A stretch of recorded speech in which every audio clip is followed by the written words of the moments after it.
ফসলটাই যদি উঠত, বাচ্চাগুলোর মুখে অন্তত এক বেলা ভাত দিতাম। মা,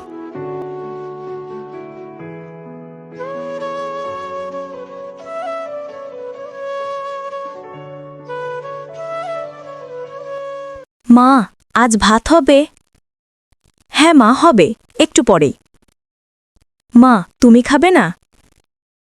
আমি পরে খাবো বাবা, তোমরা আগে খাও।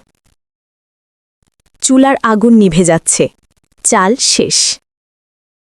আমেনা, আমি শহরে যাচ্ছি কাজের খোঁজে, কিছু না কিছু নিয়ে ফিরব। এই বৃষ্টিতে যাবে? নদী ফুলে আছে। না গেলে বাচ্চাদের না খেয়ে মরতে হবে। রহিম বেরিয়ে যায়। আমেনা দরজার পাশে দাঁড়িয়ে তাকিয়ে থাকে। রহিম নদী পার হচ্ছে, বাতাসে কাপড় উড়ছে। আল্লাহ, বাচ্চাগুলোর মুখটা আবার দেখতে দিও।